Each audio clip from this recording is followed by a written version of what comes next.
Hello guys, good morning. मैं अमित शर्मा फिर से आप लोगों के साथ में आज की करंट अफेयर के इम्पोर्टेंट क्वेश्चंस लेके आया हूं। हालांकि हमारी करंट अफेयर की क्लास काफ़ी दिनों बाद हो रही है, और क्योंकि इसके बीच में मैं SBPO के लिए वीडियोस डाल रहा था, इस करके टाइम नहीं लग रहा था। दोनों वीडियोज़ एक साथ डालने का टाइम थोड़ा सा कम होता है। तो अब जैसे SBPO का एग्ज़ाम हो चुका है, तो इसके बाद हम फिर से स्टार्ट कर रहे हैं डेली करंट अफेयर। और अभी आने वाला जो आप लोगों का एग्ज़ाम है SBI क्लर्क, जो कभी तो फॉर्म ही फिल हो रहे हैं और उसकी डेट भी एक्सटेंड हो चुकी है। 10 दिसंबर तक आप फॉर्म फिल कर सकते हैं अगर आप लोगों ने अब तक नहीं किया है तो। और उसी एग्ज़ाम को फोकस करके अभी हम चलेंगे। अभी डेली करंट अफेयर, उसके बाद फिर से मेंस क्लासेस जैसे भी रहेंगी। और अब SBPO का एग्ज़ाम अगर आप लोगों ने दिया है तो उसमें आप लोगों ने देखा होगा कुछ एक क्वेश्चन ऐसे थे, कुछ एक नहीं थे तो एक या दो ही क्वेश्चन जो कि फरवरी तक के मंथ्स के पूछे गए थे। और उन क्वेश्चन पे कुछ वो अलग ही टाइप के क्वेश्चन होते हैं जो काफ़ी पीछे टाइम के भी पूछे जाते हैं, जिसमें कई स्टूडेंट की थ्योरी होती है कि सोचते हैं कि 3 से 4 महीने की मैक्सिमम करंट अफेयर पूछी जाती है। ऐसा नहीं है, काफ़ी लंबे टाइम की भी पूछी जाती है। इसे SBPO में भी ऐसा था, और आप लोगों को उसका एनालिसिस करना चाहिए ताकि आप लोगों को समझ आए कि क्या हमें पढ़ना है क्या नहीं पढ़ना। तो चलो हम आज की क्लास तो स्टार्ट करते हैं, बाकी बातें होती रहेंगी। फर्स्ट ऑफ ऑल आप लोगों का स्वागत है मेरे चैनल पर। 8 दिसंबर के हम करंट अफेयर पढ़ने जा रहे हैं। अगर आप मेरे चैनल पर नए हैं तो सब्सक्राइब कर लीजिए और टेलीग्राम चैनल को ज्वाइन कर लीजिए, जो कि आप लोगों को योर बैंकिंग मास्टर के नाम से मिलेगा। और इसमें आप लोगों को PDF मिलती रहेगी जो भी हम क्लासेस करते हैं डेली बेसिस पे उसकी। ठीक है जी, चलो फिर फर्स्ट क्वेश्चन है आप लोगों के सामने। रिसेंटली इसमें कुछ स्पेलिंग मिस्टेक है, मैं इसको ठीक कर दूं। Recently which company launched the new artificial intelligence model जिसका नाम है जेमिनी। तो किसी कंपनी ने जेमिनी AI मॉडल का एक आर्टिफिशियल नया इंटेलिजेंस लॉन्च किया है। इसका नाम आप लोगों से पूछा है, तो ये है गूगल, आप लोगों के सामने है। ये इस टाइप का एक ऐसा रोबोट होगा जो कि जिसका नाम रखा गया है जेमिनी, और ये गूगल ने लॉन्च किया है। ठीक है जी, चलो नेक्स्ट चलते हैं। नेक्स्ट आप लोगों के सामने, name the athlete who has been named the Time magazine's athlete of the year for 2023 2023 के लिए किनको चुना गया है। तो इनका नाम है लियोनेल मेसी। आप लोग इनको जानते होंगे, ये आप लोगों के सामने हैं, फुटबॉल के प्लेयर हैं। और ये एक ऐसे पहले फुटबॉलर हैं जिनको 8वीं बार बैलन डी'ओर अवार्ड मिला है फुटबॉल में। ध्यान रखना है, काफ़ी इंपॉर्टेंट क्वेश्चन रहेगा। नेक्स्ट है, UK गवर्नमेंट हैज़ नेम्ड किनको as its preferred candidate to take over as the chairman of BBC। मतलब BBC जो न्यूज़ चैनल है उसका चेयरमैन किसको बनाया गया है। आप लोगों को आइडिया होगा जो BBC है वो UK क्या है, ब्रिटिश चैनल है। तो जो चेयरमैन इनका बनाया गया है वो है डॉक्टर समीर शाह। ये आप लोगों के डॉक्टर समीर शाह आप लोगों के सामने हैं। इनको याद रखना, शक्ल देख के आप लोगों को याद रहेगा, इसलिए मैंने फ़ोटो दिया है। ठीक है जी, नेक्स्ट है, एक हल्दी है जिसको बोलते हैं लैकडोंग। ये हल्दी कौन से स्टेट से है जिसको अभी GI टैग मिला है रिसेंटली। तो ये मेघालय से है, GI टैग मिला है। इस साल काफ़ी सारे प्रोडक्ट्स को GI टैग मिला है। डे बाई डे मैं आप लोगों को प्रोवाइड करवाता रहा हूँ पीछे भी, और आगे भी चलता रहेगा। ठीक है जी, चलो नेक्स्ट है, which state government has signed A memorandum of understanding. किसके साथ में, एयरपोर्ट अथॉरिटी ऑफ इंडिया के साथ में। किस लिए किया है टाई-अप, वो किया है 11 नए ग्रीनफील्ड एयरपोर्ट बनाए जाएंगे, और जो एट प्रेजेंट एग्जिस्टिंग हैं एयरपोर्ट उनमें 9 उन एयरपोर्ट को एक्सपेंड किया जाएगा, कुछ और सर्विसेज उनको दी जाएंगी। तो ये स्टेट तो रहेगा गुजरात, जिसने टाई अप किया है एयरपोर्ट अथॉरिटी ऑफ इंडिया के साथ में, जो कि 11 नए ग्रीनफील्ड एयरपोर्ट डेवलप करेगा। और हम प्रेजेंटली अगर बात करें, करंटली अगर बात करें, तो गुजरात में कितने एयरपोर्ट हैं जो फंक्शनल हैं, तो वो 11 एयरपोर्ट हैं जो गुजरात में अब तक फंक्शनल है, 11 और बनाए जाएंगे, यानी 22 एयरपोर्ट होंगे। ठीक है जी। नेक्स्ट है, ईरान ने स्पेस में एक सक्सेसफुली ऐसा मिशन लॉन्च किया जिसमें मंकी को भेजा गया था और वो वापस ज़मीन पे आया। तो what was the name of the rocket, उस रॉकेट का नाम आप लोगों से पूछा है। Launched by Iran for this mission, इस मिशन के लिए था। तो उस मिशन का रॉकेट का नाम है सलमान। और जो ये कैप्सूल था जो वापस धरती पे आया है ऑर्बिट में जाके, और ये 130 किलोमीटर की दूरी तक ऑर्बिट में गया था, जिसको 80 मील बोलते हैं, और वापस ये धरती पे आ चुका है।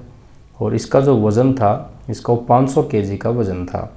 और ये अब तक का जो ईरान का स्पेस प्रोग्राम है उसमें सबसे भारी रहने वाला हैवी वेट ये ऐसा एक प्रोग्राम था जो अभी लॉन्च हुआ था। इम्पोर्टेंट क्वेश्चन रहेगा, ध्यान रखना है। नेक्स्ट है, recently which country has formally withdrawn from China's belt and road infrastructure initiative, जो कि G7 की कंट्री थी। तो इसका नाम है इटली। इटली ने यहाँ से विड्रॉल कर लिया है। चाइना का जो बेल्ट एंड रोड इनिशिएटिव है, इसको वन बेल्ट वन रोड के नाम से भी जाना जाता है। और 21वीं जो सेंचुरी है उसमें इसको सिल्क रोड के नाम से भी जाना जाता है, या नाम इसको दिया गया था। अब खास बात यहाँ पे है कि इस इनिशिएटिव में टोटल कितनी कंट्रीज़ ने साइन किए थे शुरू में, या इसमें कितनी कंट्री हैं इंक्लूडेड। तो टोटल कंट्री इसमें 154, जिसमें चाइना को काउंट नहीं किया गया। चाइना को काउंट करेंगे तो 155 155 हो जाएगा, और चाइना से अलग 154। ध्यान रखना है, इम्पोर्टेंट क्वेश्चन है। नेक्स्ट है, ये एक फ़ोटो आप लोगों के सामने है, जो फ़ोटो है गरबा, जो कि गुजरात का एक फेमस डांस है। और किस टाइम पे होता है, ये नवरात्रों में होता है, पूरा इंडिया जानता है इसको। तो इस डांस को रिसेंटली ही यूनेस्को की इंटेंजिबल कल्चरल हेरिटेज जो ह्यूमैनिटी है उसमें इसको इंक्लूड कर लिया है। इंटेंजिबल कल्चरल हेरिटेज के लिस्ट में इसको लिस्ट कर लिया गया है। किसको? गरबा को। कौन से स्टेट से है गरबा? गुजरात से। तो इसको इंक्लूड करने के बाद इंडिया से ऐसी कितनी इंटेंजिबल कल्चरल हेरिटेज हैं जो कि यूनेस्को की इस लिस्ट में लिस्ट हैं? टोटल हैं वो 15। इसके गरबा को इंक्लूड करने के साथ 15 हुई हैं, और इससे पहले ये थी 14। ठीक है जी, ठीक है। नेक्स्ट है, under mission Shakti the government decided to implement a component of Nari Adalat in a phase manner. Government ने कहा है कि गवर्नमेंट का जो मिशन है, मिशन शक्ति, उसमें गवर्नमेंट एक नया कंपोनेंट जोड़ने जा रही है जिसका नाम है नारी अदालत। और ये क्वेश्चन यहाँ से ये बनता है कि which state have been selected to implement in first phase. First phase में कौन से स्टेट को इंक्लूड किया गया है? तो वो आएंगे आसाम और जम्मू कश्मीर। चलो जानते हैं इसके बारे में कि ये है क्या। Central government is implementing mission Shakti योजना। किस पर्पज़ के लिए? इसका पर्पज़ है for the safety and security and empowerment of women. Women को सेफ्टी देने के लिए, सिक्योरिटी देने के लिए और उनको एम्पावर करने के लिए गवर्नमेंट ऑफ इंडिया की स्कीम है, मिशन है, जिसका नाम है Shakti mission Shakti Yojana. The government is committed to accelerating women led development. Women को डेवलप करने के लिए ये एक स्कीम लॉन्च थी, या गवर्नमेंट ऑफ इंडिया कमिटेड है कि हम वुमेन जो होंगी उनको डेवलप करेंगे, उनको रोज़गार के हर तरीके से उनको डेवलप किया जाएगा। और अंडर मिशन शक्ति जो है वो उसमें ये पूछा जा सकता है क्वेश्चन कि कितने रुपए इस मिशन शक्ति मिशन के लिए लोन डिस्ट्रीब्यूट किए गए थे और कब किए गए? फाइनेंशियल ईयर 2023-24 में। तो वो अमाउंट आ जाएगी टोटल ₹3144 करोड़। करोड़ रुपीज़, ध्यान रखो 3,144 करोड़ रुपीज़ जो थे वो 2023-24 के बजट में लॉन्च किए गए थे। नारी शक्ति स्कीम, अब यहाँ से क्वेश्चन पहले भी एग्जाम में ऐसे क्वेश्चन पूछे जा चुके हैं। एक स्कीम के अंडर जब दूसरी स्कीम लॉन्च की जाती है तो उस स्कीम का बेस पूछा जाता है कि ये स्कीम कौन सी स्कीम का हिस्सा है। पीछे भी ऐसे क्वेश्चन पूछे जा चुके हैं। तो यहाँ से क्वेश्चन ये बन सकता है कि नारी शक्ति कौन सी स्कीम का, अच्छा चलो इसी लाइन में 2 क्वेश्चन बन जाते हैं। तो पहला तो क्वेश्चन ये आ सकता है कि नारी शक्ति जो स्कीम है वो कौन सी मिनिस्ट्री के अंडर आएगी। वो आएगी ministry of women and child development. और इसके मिनिस्टर पूछे तो मिनिस्टर कौन है, मिनिस्टर इस मिनिस्ट्री के वो लेडी हैं स्मृति ईरानी जी, ध्यान रखना। अच्छा, दूसरा क्वेश्चन जैसे मैं बोल रहा हूँ कि ये नारी अदालत जो है वो कौन सी स्कीम के अंडर आती है।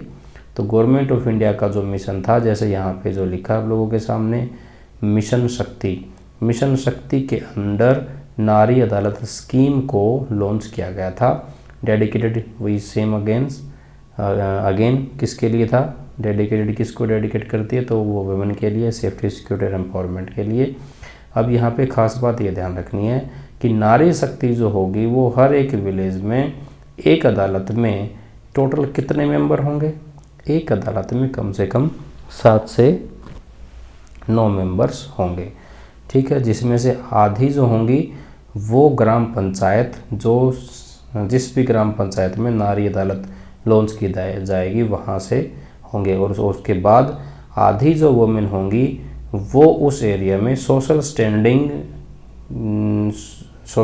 टाइप से जो होंगी, जो सोशल वर्क करती हैं, सामाजिक कार्य जैसे करती हैं, समाज को बनाने का जो काम करती है, जैसे टीचर्स होते हैं, डॉक्टर्स होते हैं, सोशल वर्कर्स जो हैं, उनमें से उनको सिलेक्ट किया जाएगा। और इस नारी अदालत का हेड कौन होगा, हेड जो होगा उसको कहा जाएगा मुख्य न्याय सखी। क्या नाम दिया जाएगा, मुख्य न्याय सखी या चीफ लीगल फ्रेंड इंग्लिश में कहेंगे उसको। तो ये क्वेश्चन भी एग्जाम के लिए बन सकता है कि जो भी न्याय नारी अदालत जो लॉन्च किए जाएंगे उसमें उसके जो हेड होगा, हेड को क्या नाम दिया जाएगा, मुख्य न्याय सखी नाम दिया जाएगा। और जो ये मुख्य होगा इस अदालत का, वो जो टोटल उसके 7 से 9 मेंबर होंगे उन्हीं में से किसी एक को चुन लिया जाएगा। और वो कितने टाइम तक उसका हेड रहेगा, वो रहेगा 6 महीने के लिए, हर 6 महीने के बाद ये रिपीट होगा। तो ये जो 6 मंथ्स हैं ये भी काफ़ी इंपॉर्टेंट क्वेश्चन आपके एग्जाम के लिए बन सकता है कि कितने टाइम पीरियड के लिए नारी अदालत की मुख्य न्याय सखी बनी रहेंगी। क्लियर है जी, ध्यान रखना आप लोगों को। नेक्स्ट क्वेश्चन है,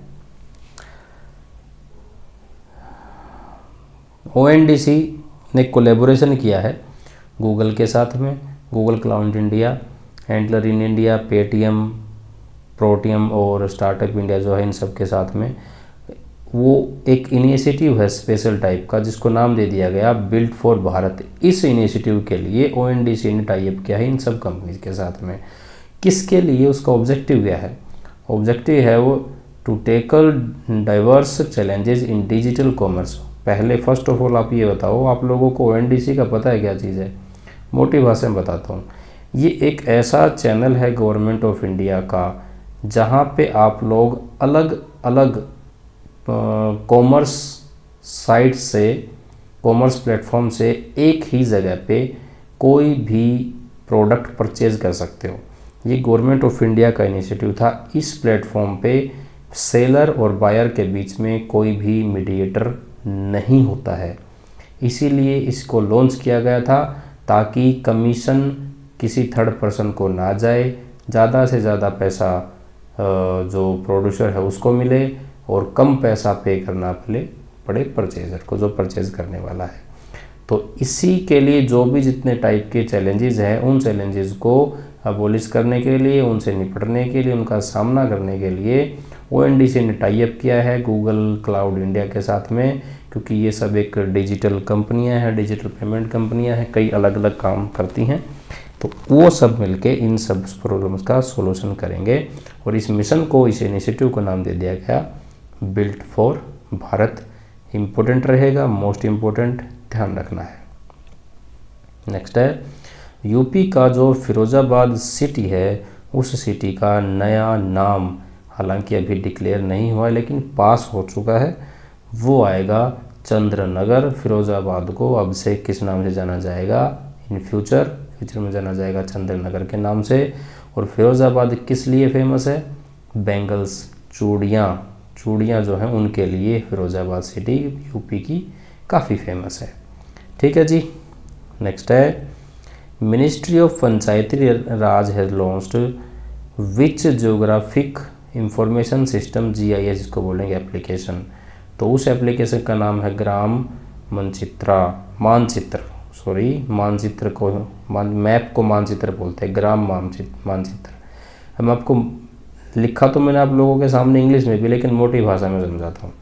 जो भी ग्राम पंचायत होगी उस पंचायत के को एक एप्लीकेशन दे दी जाएगी, उस पंचायत का जितना भी एरिया होगा उसकी डेवलपमेंट के सारे टूल्स, सारी इंफॉर्मेशन उस एप्लीकेशन में होगी। ग्राम पंचायत की उस एप्लीकेशन से ये पता लगाया जा सकता है कितनी डेवलपमेंट हुई है, कितनी बाकी है, उस पंचायत में क्या नया काम करना है, क्या करने की ज़रूरत है, सब की सब उस ऐप में अवेलेबल होंगी डिटेल्स। तो ये एक नई ऐप लॉन्च कर दी गई है पंचायती राज के द्वारा, जिसका नाम है ग्राम मानचित्र। क्लियर है। दूसरा, एक ऐसा सॉफ्टवेयर है, मोबाइल ऐप बेस्ड लॉन्च की गई थी, जिसका नाम है MXN सॉफ्टवेयर है, मोबाइल ऐप है, जिससे इस ऐप में फ़ोटो अपलोड करने के लिए फ़ोटो खींचे जाएंगे, फ़ोटो खींच के यहाँ पे इसको डाल दिया जाएगा। दोनों चीज़ें काफ़ी इम्पोर्टेंट हैं, ध्यान रखनी है। क्लियर है।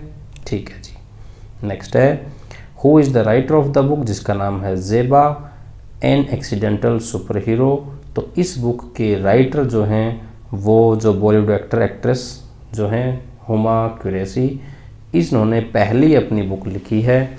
तो ये पहली बुक है और बुक वैसे भी एग्जाम में पूछी जाती है, इंपॉर्टेंट क्वेश्चन बन जाता है, तो आप लोगों को ध्यान रखना है। ऐसे ही कुछ और बुक्स जो रिसेंटली लॉन्च हुई थी, उन बुक्स के राइटर आप लोगों के सामने हैं। बुक का नाम है वेलकम टू पैराडाइज, इसके राइटर ट्विंकल खन्ना, जानते होंगे। उसके बाद ब्रेकिंग द मोल्ड, ये है रघुराम राजन एंड रोहित लांबा। उसके बाद the book life my dance with Buddha for success, Vivek Agnihotri.